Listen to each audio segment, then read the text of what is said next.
Assalamualaikum, salam Malaysia Madani. Kanta 744 mendahului berita. Dimulakan dengan rangkuman berita utama dalam segmen Esensi. Amalan rundingan terus melalui perolehan kerajaan dihalang sama sekali kerana memberi ruang lebih besar bagi penyalahgunaan kuasa. Perdana Menteri bagaimanapun berkata amalan ini boleh dilakukan atas faktor pengecualian dan keperluan yang mendesak. Tambahnya, amalan ini sekiranya berterusan akan menyebabkan keterbatasan tugas jawatan kuasa teknikal dan pegawai di lapangan. Setiap jentera kerajaan tidak kira di peringkat persekutuan atau negeri perlu ada keseragaman dan pemahaman lebih baik mengenai keupayaan kerajaan dan kekuatan kewangan negara. Jelas Perdana Menteri Kerajaan Negeri juga perlu memahami kadar hutang dan defisit negara. Namun sekiranya ada keperluan mendesak, peruntukan akan tetap disalurkan. Beliau mengulas mengenai pertemuan beliau dengan pimpinan Kerajaan Negeri Pahang dan JKR semalam. Syarikat pelaburan berkaitan kerajaan GLIC dan syarikat berkaitan kerajaan GLC disaran mengurangkan pelaburan di luar negara. Sebaliknya, tingkatkan pelaburan dalam negara. Kementerian Kewangan dan Pantau Madani turut diminta menyelaras usaha supaya GLIC dan GLC melaksanakan pelaburan strategik. Ia bagi memastikan selari dengan Pelan Induk Perindustrian Baharu NIMP dan Pelan Hala Tuju Peralihan Tenaga Negara NETR. Isu bekalan air di Universiti Malaysia Sabah masih berlarutan walaupun peruntukan telah diluluskan kerajaan. Justru Perdana Menteri mahu pihak berkaitan mengemukakan laporan teliti berhubung masalah bekalan air tersebut.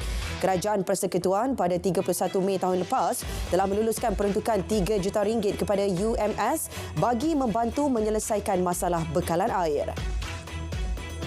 Dalam pada itu, Perdana Menteri hari ini mempengerusikan mesyuarat Majlis Pelaburan Negara MPN bilangan 1 yang membincangkan mengenai strategi dan hala tuju bagi meningkatkan pelaburan dalam negara. Mesyuarat tersebut memutuskan bahawa pelaburan hijau adalah antara bidang yang berpotensi untuk negara yang perlu dipertingkatkan. Dalam perkongsian di laman sosialnya hari ini, kerajaan akan membangunkan pelan khusus bagi menjadikan Malaysia sebagai destinasi dan hub pelaburan hijau utama serantau. Kementerian Kemajuan Desa dan Wilayah KKDW dan Felda bersetuju untuk bekerjasama dalam pelbagai bidang bagi pembangunan generasi baharu Felda.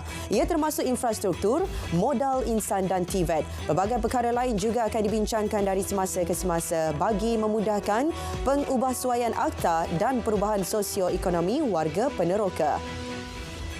Tiada bayaran tambahan dikenakan syarikat telekomunikasi kepada pengguna bagi mendapatkan akses rangkaian 5G. Jelas Menteri Komunikasi, perkara tersebut telah dipersetujui oleh semua syarikat telco yang terlibat. Pengguna kini mempunyai pelbagai pilihan penawaran pelan dan perkhidmatan tambahan berdasarkan kesesuaian pengguna. Namun, pengguna perlu memastikan peranti yang digunakan menyokong 5G. Sirim Berhad diminta menghasilkan pam air berkuasa tingginya sendiri bagi membantu mengatasi isu banjir di sesuatu kawasan termasuk banjir termenung. Proses menghasilkan produk itu juga lebih mudah berbanding mengimport pam berkenaan dari luar. Sirim Berhad juga telah berjaya menghasilkan produk sendiri yang bertujuan menyalurkan bekalan air bersih. Pam yang dihasilkan telah diserahkan kepada Angkatan Pertahanan Awam APM. Projek Tempatan Banjir di Kota Tinggi bernilai kira-kira RM700 juta yang dijangka siap sepenuhnya pada 2030 perlu disegerakan pihak Jabatan Pengairan dan Saliran JPS serta kontraktor yang dilantik. Projek itu diharap dapat disiapkan awal bagi mengatasi isu banjir di Kota Tinggi. Inisiatif Tempatan Banjir di Johor juga akan diperluas ke sedili besar di Kota Tinggi yang berdepan isu sama dengan jangkaan memberi manfaat kepada lebih 10,000 penduduk. RM50 juta diperuntukkan bagi membantu petani, penternak, peladang dan nelayan yang terjejas akibat banjir. Menurut Menteri KPKM, pampasan sehingga 50% nilai kerugian disediakan menerusi tabung bencana pertanian. Pengusaha agro makanan juga akan menikmati kemudahan pinjaman maksimum RM430 juta serta moratorium sehingga 6 bulan yang disediakan pihak Agrobank. Truk Angkatan Tentera Malaysia ATM sentiasa siap siaga bagi membantu calon sijil pelajaran Malaysia SPM ke pusat peperiksaan. Esko Pendidikan, Penerangan dan Komunikasi Negeri Johor berkata, keadaan jalan yang dinaiki air menjejaskan pergerakan calon untuk ke sekolah. Setakat ini terdapat 2 sekolah ditutup di Kota Tinggi, iaitu Sekolah Kebangsaan Taman Kota Jaya dan Sekolah Kebangsaan Datuk Usman Awang kerana dijadikan sebagai pusat pemindahan sementara PPS. Perkembangan banjir di Johor. Bilangan penduduk terjejas meningkat kepada 7,933 berbanding 7,909 penduduk setakat pukul 7 malam tadi. Mereka kini masih berlindung di 53 buah PPS. Mengikut data yang dikemas kini, JPBN Kota Tinggi kekal menempatkan penduduk terjejas paling ramai iaitu 4,689 penduduk daripada 285 keluarga.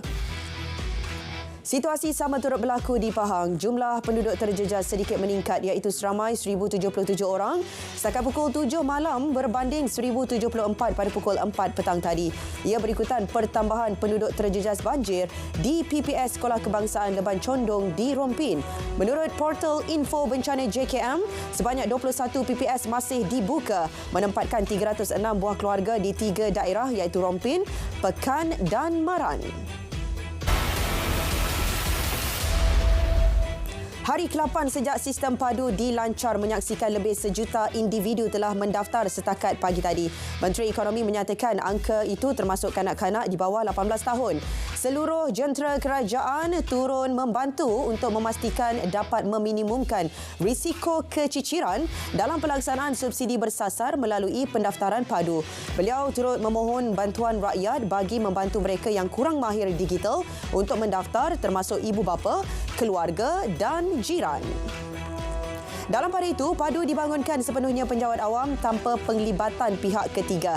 Dakwaan Ketua Pegawai Eksekutif Syarikat Akio Technologies, Dr. Cher Han Lau, bahawa syarikat beliau terlibat dengan proses pembangunan padu adalah tidak benar. Pasukan analitik padu menjemput Dr. Cher hanya dalam kapasiti peningkatan kemahiran sumber manusia dalam sains data. Proses pembangunan, pengumpulan atau pembersihan data padu tidak melibatkan beliau ataupun sesiapa daripada syarikatnya. Aspek pengurusan pekerja asing antara yang menjadi fokus dalam perbincangan antara Kementerian Dalam Negeri dengan Kementerian Sumber Manusia pada 16 Januari depan. Menteri Dalam Negeri berkata perbincangan tersebut melibatkan isu majikan yang tidak mematuhi undang-undang yang dipersetujui melalui jawatan kuasa bersama Kementerian Sumber Manusia. Selain itu, turut dibincangkan ialah Undang-Undang Akta Pasport dan Akta Kerja di bawah Jabatan Imigresen serta kes eksploitasi pekerja asing. Cadangan Rang Undang-Undang RUU Penubuhan Agensi Tunggal Sempadan SBA akan dibentangkan sebelum suku pertama persidangan Parlimen tahun ini. Menteri Dalam Negeri berkata, kewujudan SBA akan menjadikan sistem penyampaian lebih cekap dan pantas serta meningkatkan koordinasi antara agensi.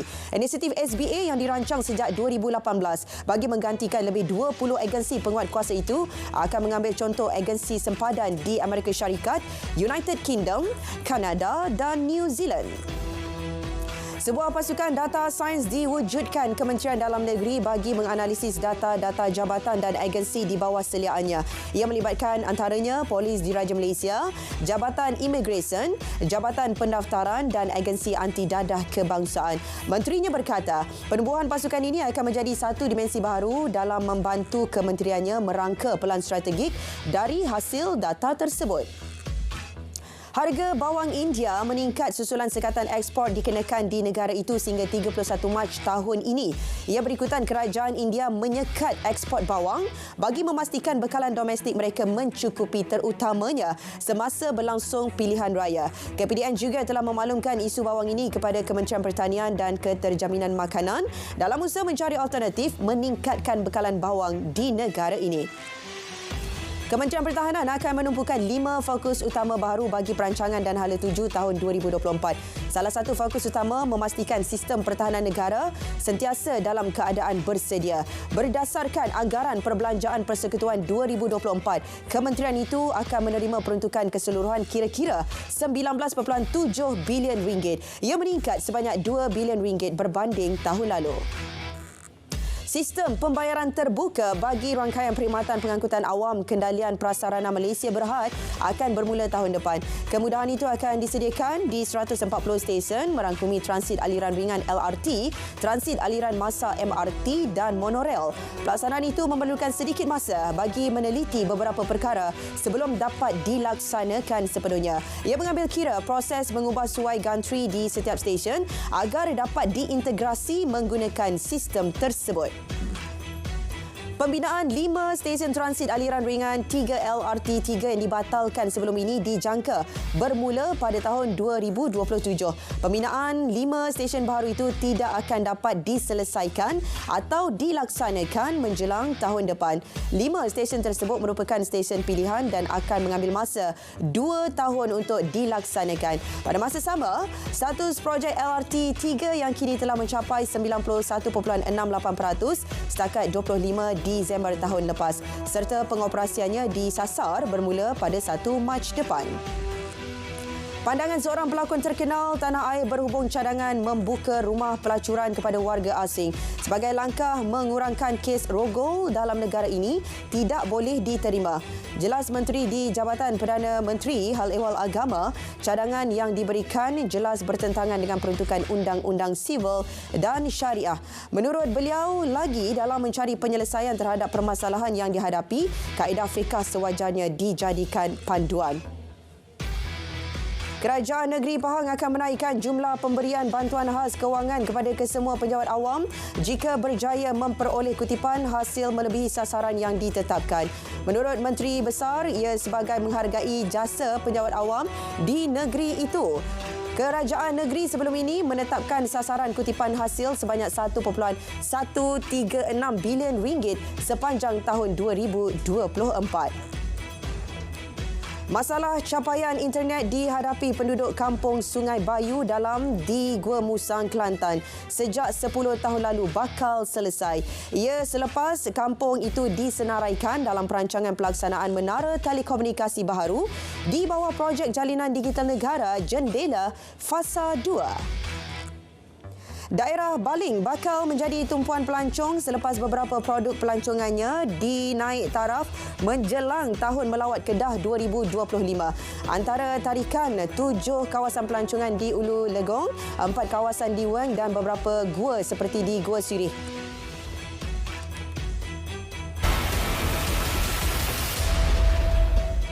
Aeon Bank telah mendapat kelulusan daripada Bank Negara Malaysia dan Kementerian Kewangan untuk memulakan operasi perbankan digital di Malaysia mulai 15 Januari. Ia sekaligus menjadikannya sebagai bank digital patuh syariah pertama di Malaysia.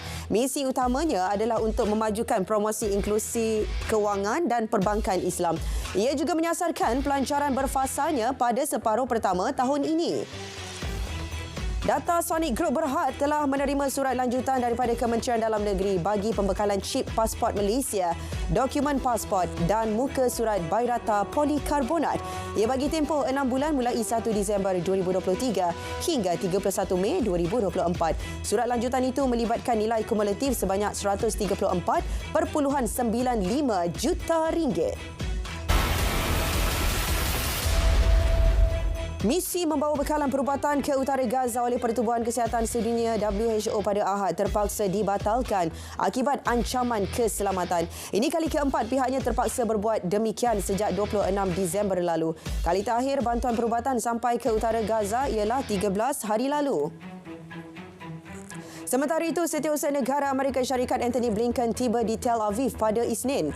Lawatan itu antara lain bertujuan meredakan konflik Israel-Palestin. Perang juga semakin memuncak membabitkan pertempuran darat di selatan Gaza di mana jumlah penduduk yang terkorban kini melebihi 23,000 orang. Kebanyakannya wanita dan kanak-kanak. Kanta 744 berakhir di sini. Dari sungai ke segara, Palestin pasti merdeka. Malaysia Madani, tekad perpaduan penuhi harapan.